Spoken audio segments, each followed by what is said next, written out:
প্রয়োজন হলে আমাদের প্রত্যেকটি দিন হবে আমাদের এক একটি গণঅভ্যুত্থানের দিন, যেন কেউ ভুলে এই সাহসটি না করে যে বাংলাদেশে ওই ফ্যাসিস্ট রেজিমের পক্ষে আরও কোনো পাল্টা অভ্যুত্থান হবে। আমরা এটা হতে দিব না।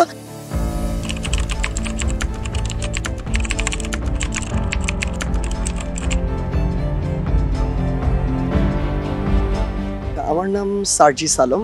আমার বাসা আসলে পঞ্চগড় জেলার আটোয়ারি উপজেলাতে। আমি সেখান থেকে বড় হয়েছি। আমার স্কুল অ্যাকচুয়ালি পঞ্চগড় জেলার আটোয়ারি উপজেলার আমার যে ইউনিয়ন আলোয়াখা ইউনিয়নে, এবং আমার স্কুলও সেখানেই ছিল। আমি আমার আলোয়াখা তফসিলি স্কুল অ্যান্ড কলেজ থেকে আমার এসএসসি দিয়েছি। তো স্কুল লাইফের সাথে একদম স্কুল লাইফের শুরু থেকে আমি বিতর্কের সাথে সংযুক্ত ছিলাম। ক্রিকেট খেলতাম প্রচুর, এক্সট্রা কারিকুলার অ্যাক্টিভিটিসের সাথে বিভিন্নভাবে যুক্ত ছিলাম। অ্যান্ড স্কুল লাইফের আমার একটি স্মরণীয় ঘটনা হচ্ছে, আমাদের পঞ্চগড় জেলায় 2014 সালে একটি বিতর্ক প্রতিযোগিতা হয়েছিল পঞ্চগড় এবং ঠাকুরগাঁ জেলার 32টি স্কুল নিয়ে। সেখানে একটি মাত্র ইউনিয়ন পর্যায়ের স্কুল ছিল, সেটি হচ্ছে আমার স্কুল। এবং ওই ইউনিয়ন পর্যায়ের স্কুল হয়ে আমরা সেই ফেস্টে আসলে চ্যাম্পিয়ন হয়েছিলাম। তো সেটি আমার স্কুল জীবনের অন্যতম গুরুত্বপূর্ণ একটি স্মৃতি। এরপর আমি ঢাকায় চলে আসি। আমার কলেজ ছিল BF শাহীন কলেজ ঢাকা। সেখান থেকে আমি আমার কলেজ শেষ করি। এরপরে আমি ঢাকা বিশ্ববিদ্যালয়ে আসি। 17 সালে আমার প্রথম বর্ষ শুরু করি এবং জুওলজি ডিপার্টমেন্ট থেকে আমার অনার্স এবং মাস্টার শেষ করি। ঢাকা বিশ্ববিদ্যালয় আসলে একটা বৈচিত্র্যময় জায়গা। সেই জায়গা থেকে আমার যে ঢাকা বিশ্ববিদ্যালয়ের পথে চলা, এটাও ছিল বৈচিত্র্যময় আসলে। আমি আমার শুরু থেকেই ডিবেটিং ক্লাবের সাথে যুক্ত ছিলাম। আমার অমর 21 হলের 21 ডিবেটিং ক্লাবের সাথে যুক্ত ছিলাম, সেটা দায়িত্ব পালন করেছি। ঢাকা ইউনিভার্সিটি ডিবেটিং সোসাইটিতে দায়িত্ব পালন করেছি। ঢাকা ইউনিভার্সিটি ডিবেটিং সোসাইটির হয়ে জাতীয় পর্যায়ে অসংখ্য বিতর্ক প্রতিযোগিতায় অংশগ্রহণ করেছি, টেলিভিশন বিতর্ক সহ। এবং আমার ডিপার্টমেন্টে জুওলজি ডিপার্টমেন্টে আমরা জুওলজি ডিবেটিং ক্লাব ফর্ম করেছিলাম। এটার পাশাপাশি বিভিন্ন স্বেচ্ছাসেবক সংগঠন কিংবা করোনার সময় ব্যাপকভাবে কাজ করা থেকে শুরু করে ঢাকা বিশ্ববিদ্যালয়ের যে জেলা সংগঠনগুলো রয়েছে, এবং সবচেয়ে গুরুত্বপূর্ণ যেটি হচ্ছে যে 2019 সালে যে আমাদের ডাকসু নির্বাচনটি হয়েছিল, সেখানে যখন আমি অংশগ্রহণ করি, এই নির্বাচন আমার মনে হচ্ছে আমাকে অন্যরকমভাবে একটি পরিবর্তন করে দিয়েছে। কারণ আপনি ঢাকা বিশ্ববিদ্যালয়ে পড়েন, এটা একটা লেভেল পর্যন্ত ঠিক আছে, কিন্তু আপনি ঢাকা বিশ্ববিদ্যালয়ে হাজার হাজার স্টুডেন্টের প্রতিনিধিত্ব করছেন। এটা আপনার মধ্যে আলাদা একটা দায়িত্ববোধের জায়গা তৈরি করবে, ব্যক্তিত্ববোধের জায়গা তৈরি করবে, যদি আপনি আপনার ওই জায়গাটুকু বুঝতে পারেন। সেই জায়গা থেকে আমি আমার মাস্টার শেষ হওয়ার পর থেকে আসলে আমার ইচ্ছা ছিল যে আমি প্রশাসন ক্যাডারে যাব। তো আমি সেটার জন্য পড়াশোনা করছিলাম। আমার সামনে বিসিএস রিটেনও ছিল। কিন্তু যখন থেকে আসলে এরকম একটি 5ই জুন আমাদের 18 পরিপত্রটিকে বাতিল করা হলো, তখন থেকে আসলে এই আন্দোলনের দিকে আসা।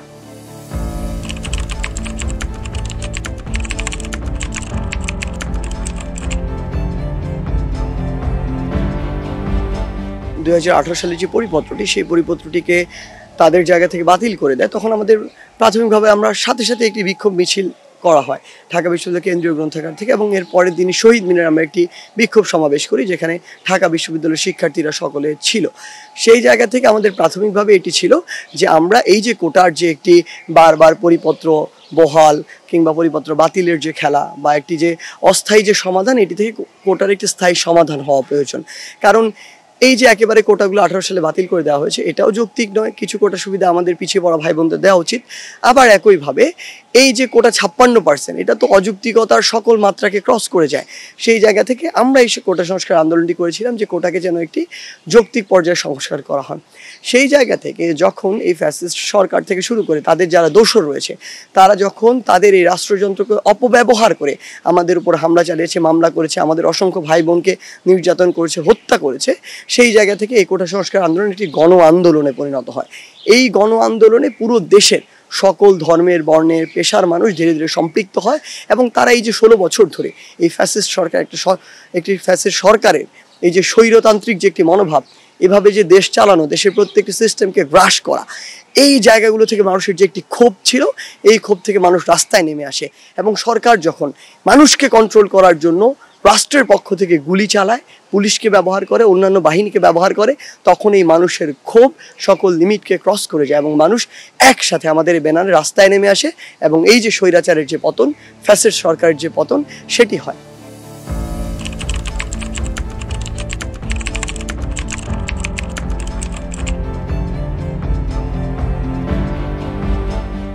দেখুন, অবশ্যই আপনি যখন এরকম একটি আন্দোলন করবেন বা যে কোনো কাজ করতে যাবেন আপনার চ্যালেঞ্জ থাকবে। সেই জায়গা থেকে শুরু থেকেই আমরা যেটা ছিল যে প্রশাসনিকভাবে বা ক্ষমতাসীন যে দল তাদের বিভিন্ন অঙ্গ সংগঠনের মাধ্যমে একটি চাপ ছিল, তোমরা থেমে যাও, এই করো, চুপ করো, ওই করো, মানে এরকম অসংখ্য তাদের জায়গা থেকে প্রথমে এই বিষয়গুলো সহনীয় পর্যায়ে ছিল, কিন্তু যখন আন্দোলনটি বড় হতে থাকে তাদের চাপটি আরও বাড়তে থাকে ওই মুহূর্তটিতে। এবং এই ক্ষেত্রে ক্ষমতাসীন এই দল যেটি করেছে আসলে বিভিন্ন বাহিনীকে ব্যবহার করেছে, তাদের বিভিন্ন সরকারের অভ্যন্তরীণ এজেন্সিকে ব্যবহার করেছে, তারা রাষ্ট্রীয় বিভিন্ন সংস্থাকে ব্যবহার করেছে, করে তারা ভয় দেখানোর চেষ্টা করেছে, চাপ প্রয়োগ করার চেষ্টা করেছে, আমরা দেখেছি গুম করার চেষ্টা করেছে, আমাদের বিভিন্ন সমন্বয়ক নাহিদ সহ তাদেরকে হামলা করার চেষ্টা করা হয়েছে, অত্যাচার করা হয়েছে, তাদেরকে তুলে নিয়ে যাওয়া হয়েছে। এই সমস্যাগুলো আমাদেরকে মোকাবেলা করতে হয়েছে।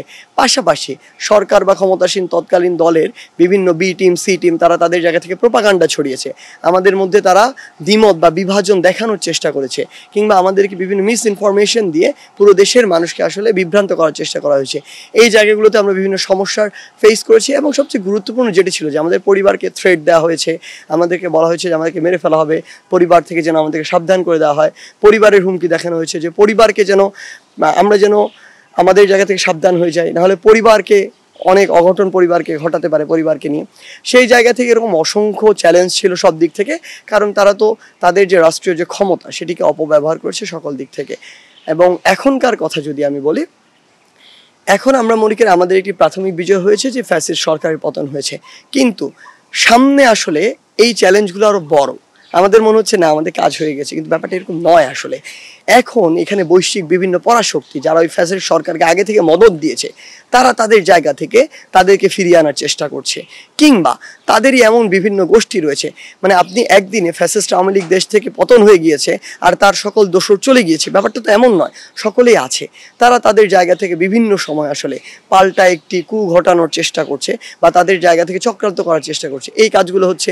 স্টিল আমরা আমাদের জীবনের নিরাপত্তা নিয়ে সন্দিহান, স্টিল আমরা মনে করি দেশের বাইরের বিভিন্ন সংস্থার বিভিন্ন গুপ্তচর থেকে শুরু করে বিভিন্ন সদস্য হয়তো দেশে রয়েছে যারা আমাদেরকে টার্গেট করছে, বিভিন্ন সমন্বয়কে টার্গেট করছে, আমাদের উপদেষ্টা মণ্ডলীকে হয়তো টার্গেট করছে।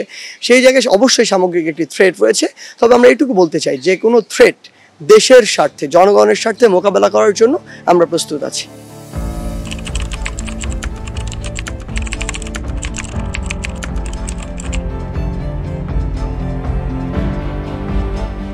দেখুন, আমরা যদি এই যে প্রাথমিক যে সাফল্যগুলো এসেছে এগুলো যদি রক্ষা করতে চাই, সবার প্রথমে যে কাজটি হবে সেটি হচ্ছে নিজের যতটুকু আমার দায়িত্ব রয়েছে ওই দায়িত্বটুকু পালন করতে হবে। মানুষ যদি ওই 5 তারিখে আমাদের ওই ঢাকা মার্চের দিকে এই প্রোগ্রামটিকে সামনে রেখে পুরো ঢাকার দিকে মানুষ পুরো বাংলাদেশের ছাত্র জনতা রওনা না দিত, ঢাকায় এই গণঅভ্যুত্থানটি কখনো সম্ভব হতো না। মানুষ মনে করেছে তার এটি করা উচিত, মানুষ এসেছে, সফল হয়েছে। একইভাবে এখন অসংখ্য চক্রান্ত হবে, অসংখ্য চাপ আসবে, কিন্তু যারাই এই চক্রান্তকারী করুক তাদের আসলে মেন্টাল জায়গাটি কিন্তু উইক। যখন দেখবে পুরো দেশের মানুষ আমাদের সাথে রয়েছে, তারা কিন্তু এই সাহসটি আর করবে না, করলেও এক্সিকিউটটি করতে পারবে না। সেই জায়গা থেকে যখনই প্রয়োজন হবে আমরা মানুষকে ডাক দিব। মানুষ যদি রাস্তায় নেমে আসে, আমি আপনাকে কথা দিচ্ছি, বাংলাদেশের যত ধরনের চক্রান্ত করা হোক না কেন এগুলো আর কখনো সফল হবে না ওই জায়গা থেকে।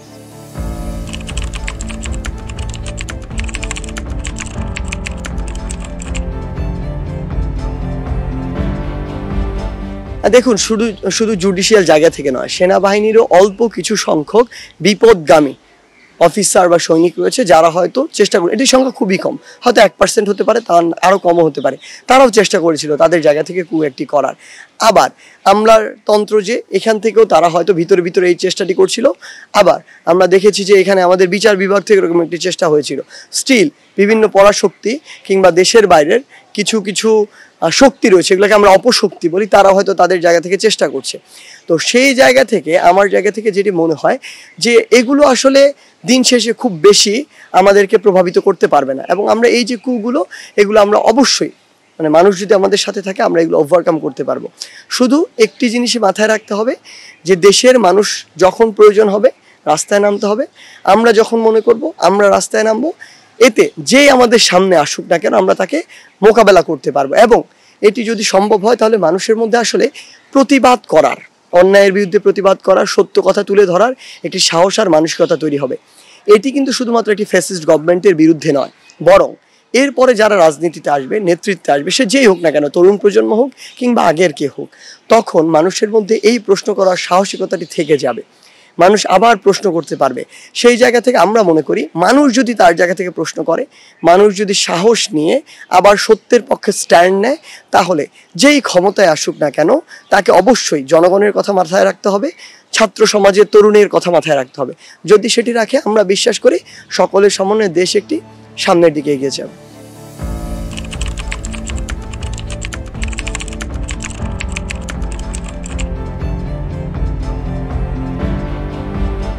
দেখুন, রাষ্ট্র 16 বছর ধরে নয়, 53 বছর ধরে যেদিক দিয়ে যাওয়ার কথা ছিল সেদিকে যায়নি।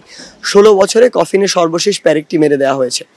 সেই জায়গা থেকে রাষ্ট্রকে যদি আমরা সঠিক পথে নিতে চাই, সবার আগে যে জায়গায় হাত দিতে হবে রাষ্ট্রের সিস্টেমগুলোতে।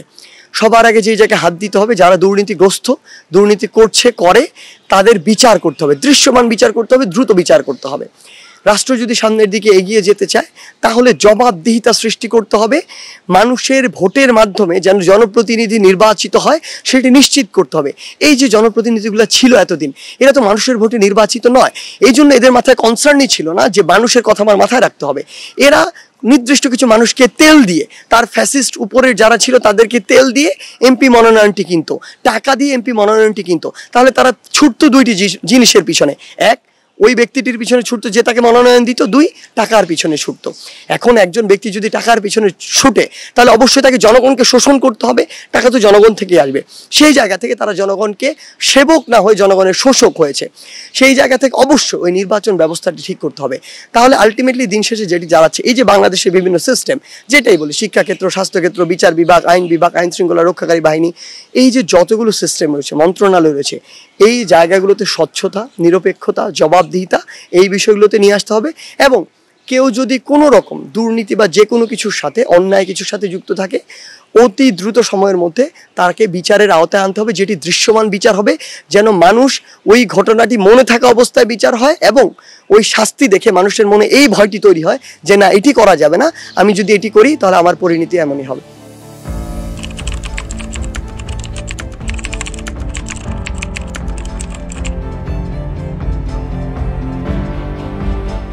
আচ্ছা দেখুন, প্রথম কথা হচ্ছে আমরা এটি চিন্তা করছি কখন থেকে, গণ অভ্যুত্থানের পর থেকে, যখন মানুষের জায়গা থেকে ডিমান্ডটি আসলো যে তরুণরা 16 বছর ধরে যে ফ্যাসিস্ট সরকারকে কোনো দল পরাজিত করতে পারেনি, উৎখাত করতে পারেনি, যখন তরুণরা তাদের একটি সৎ, ন্যায়ভিত্তিক, ন্যায়সঙ্গত নেতৃত্বের মাধ্যমে এটি পতন করে দেখালো পুরো দেশের জনগণের সহযোগিতায় বা জনগণের মাধ্যমে, তখন জনগণের পক্ষ থেকে চাওয়াটি আসলো এই তরুণদের সমন্বয়ে বাংলাদেশের নতুন আরেকটি দল হোক। বাংলাদেশের পূর্বের দলগুলোর প্রতি মানুষের যে আস্থার জায়গাটি, ওই দলগুলোই আসলে নষ্ট করে ফেলেছে। সেই জায়গা থেকে আমরা আমাদের জায়গায় এখনও এটি আলোচনার পর্যায়ে রয়েছে। আমরা চিন্তা করছি যে মানুষের চাওয়ার প্রেক্ষিতে আমরা বাংলাদেশের নতুন আরেকটি রাজনৈতিক দল করতে পারি কিনা, যারা সত্যের জন্য লড়বে, ন্যায়ের জন্য লড়বে, মানুষের জন্য লড়বে। এটি আমরা এখনো আলোচনা করছি, আলোচনার মধ্যে রয়েছে। এবং আমরা স্পষ্ট একটি জিনিস বলে দিতে চাই, যেটি মিস ইনফরমেশন ছড়িয়ে পড়ছে, মাঝে মাঝে দেখা যাচ্ছে গুজব হচ্ছে, যে আমরা কিন্তু এটি বলছি না যে এই যে রাজনীতির প্ল্যাটফর্মটি, এটি শিক্ষা প্রতিষ্ঠানের জন্য, এটি হচ্ছে শুধু জাতীয় পর্যায়ের জন্য। শিক্ষা প্রতিষ্ঠানে এই ধরনের দখলদারিত্ব, লেজুর ভিত্তিক রাজনীতিকে আমরা আমাদের জায়গা থেকে সমর্থন করি না, সোজা কথা।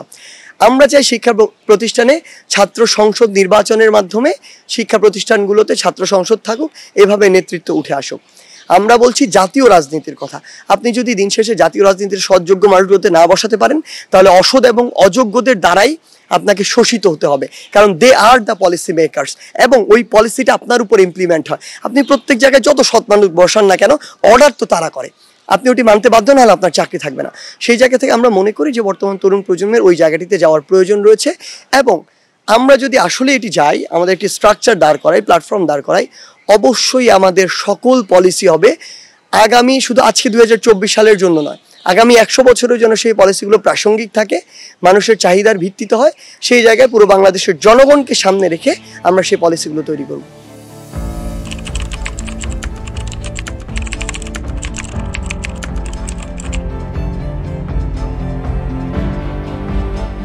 দেখুন, আমাদের জায়গা থেকে একদম স্পষ্ট, যেই নির্বাচন ব্যবস্থা বাংলাদেশ থেকে উঠে গিয়েছিল, ভোটাধিকার হারিয়ে গিয়েছিল, সবার আগে সেটি ফিরিয়ে আনতে হবে। এটার জন্য ওই নির্বাচন কমিশনের চেয়ারম্যান থেকে শুরু করে যারা সদস্য রয়েছে, আমি বিশ্বাস করি তাদের কারো ওইটুকু আর কোনো রাইট অধিকারই নেই ওই জায়গাটিতে থাকার, কারণ এরা ওই দুর্নীতির আশ্রয় এবং প্রশ্রয়দাতা। তাদেরকে সবার আগে সেখান থেকে বহিষ্কার করতে হবে, পদত্যাগ করতে হবে। এরপরে এই মুহূর্তে গ্রহণযোগ্য ব্যক্তিত্ব সম্পন্ন ওই রকম মানুষগুলোকে নিশ্চিত করতে হবে যারা ওই জায়গাটির মূল্য বুঝে এবং মূল্য দিতে পারবে। এবং এটার জন্য পুরো বাংলাদেশের যারা আইন শৃঙ্খলা রক্ষাকারী বাহিনী থেকে শুরু করে যারা এই দায়িত্বে নিয়োজিত থাকে নির্বাচনকালীন সময়ে, তাদেরকে যেন সর্বোচ্চ স্বচ্ছতার ভিত্তিতে নির্বাচন হয় সেটি নিশ্চিত করতে হবে। যদি তারা সেটি না করতে পারে যেন তাদের শাস্তি দেওয়া হয় সেটি নিশ্চিত করতে হবে। এবং যত রকমের ইন্টারন্যাশনাল মিডিয়া থেকে শুরু করে পর্যবেক্ষক যারা রয়েছেন তাদেরকে ওই ওপেন স্পেসটি দিতে হবে, তারা যেন এটি নিশ্চিত করতে পারে বা পর্যবেক্ষণ করতে পারে নির্বাচনটি ঠিকমতো হচ্ছে কিনা।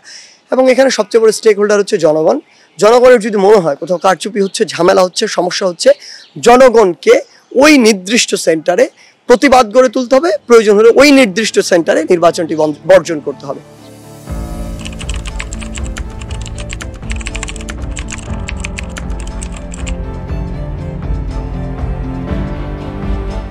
হ্যাঁ, অবশ্যই দেশের সংবিধানে কোনো প্রয়োজন না, অনেক প্রয়োজন আনার প্রয়োজন রয়েছে।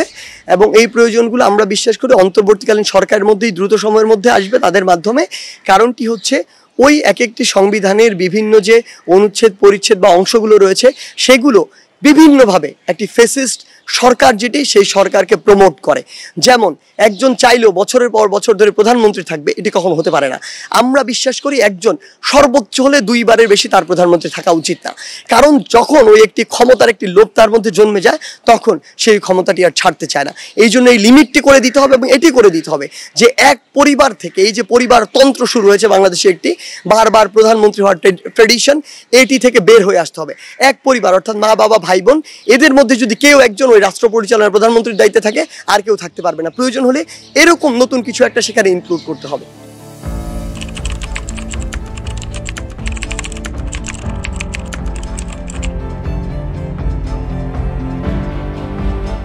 এটা খুবই একটি গুরুত্বপূর্ণ বিষয়। আমরা বিশ্বাস করি আইন শৃঙ্খলা রক্ষাকারী বাহিনীর এই মুহূর্তে বাংলাদেশের স্থিতিশীলতার জন্য খুব বেশি প্রয়োজন। সেই জায়গা থেকে ফ্যাসিস্ট গভর্নমেন্ট তাদেরকে 16 বছর ধরে জাস্ট টিস্যুর মতো ইউজ করেছে। যখন যেখানে প্রয়োজন হয়েছে তাদের সকল অপকর্মকে বৈধতা দিতে, তাদের সকল অপকর্মকে প্রমোট করতে তারা এই আইন শৃঙ্খলা রক্ষাকারী বাহিনীকে ব্যবহার করেছে। সেই জায়গায় এই পুরো কোটা আন্দোলন বা গণঅভ্যুত্থানে যেমন তাদের আইন শৃঙ্খলা রক্ষাকারী বাহিনীর অতি উৎসাহী কিছু সদস্যের দায় রয়েছে, ঠিক তেমনি ফ্যাসিস্ট গভর্নমেন্টের দায়টা আরও অনেক বড়, কারণ তারা তাদেরকে এটা করতে বাধ্য করেছে, তারা তাদের চাকরির জন্য করেছে। কিন্তু আমাদের এসব থেকে বের হয়ে আসতে হবে যে আমরা যে একটি অভ্যুত্থান ঘটিয়েছি একটি স্বাধীন বাংলাদেশের জন্য, সেই স্বাধীন বাংলাদেশে ওই যারা আমাদের আইন শৃঙ্খলা রক্ষাকারী বাহিনী রয়েছে তাদেরকেও দেশের জন্য স্বাধীনভাবে কাজে লাগানোর একটি আমাদের সিস্টেম তৈরি করতে হবে, যেন তারা কোনো সরকারের হয়ে না, কোনো ব্যক্তির হয়ে না, বরং রাষ্ট্রের হয়ে কাজ করে। এই দায়বদ্ধতাটুকু তাদেরকে বোঝাতে হবে এবং তাদের সাথে আমাদের সম্পর্কটি সুসম্পর্কে পরিণত হওয়ার জন্য সরকারের পক্ষ থেকেও যে স্টেপ নেওয়া প্রয়োজন আমার মনে হয় নেওয়া উচিত।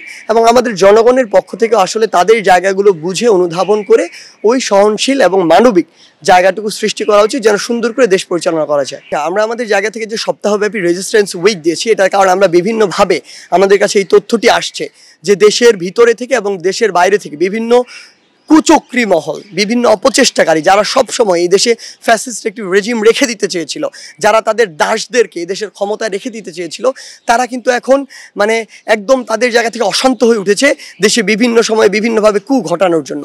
সেই জায়গা থেকে তাদেরকে আমাদের অ্যাকচুয়ালি প্রোটেক্ট করতে হবে। আমরা আমাদের পুরো দেশকে প্রোটেক্ট করার জন্য তাদেরকে আমাদের রেজিস্ট্যান্স করতে হবে। সেই জায়গা থেকে আমরা সপ্তাহব্যাপী একটি রেজিস্ট্যান্স উইক দিয়েছি। আমরা এই সপ্তাহব্যাপী আবার রাজপথে থাকবো, আবার মাঠে থাকবো। প্রয়োজন হলে আমাদের প্রত্যেকটি দিন হবে আমাদের এক একটি গণঅভ্যুত্থানের দিন, যেন কেউ ভুলে এই সাহসটি না করে যে বাংলাদেশে ওই ফ্যাসিস্ট রেজিমের পক্ষে আরও কোনো পাল্টা অভ্যুত্থান হবে। আমরা এটা হতে দিব না। যতদিন বাংলাদেশের এই ছাত্র জনতা বেঁচে রয়েছে, যতদিন রাজপথে রয়েছে, ততদিন বাংলাদেশে আবার ওই ফ্যাসিস্ট রেজিমের পক্ষে কোনো পাল্টা অভ্যুত্থান আমরা হতে দিব না।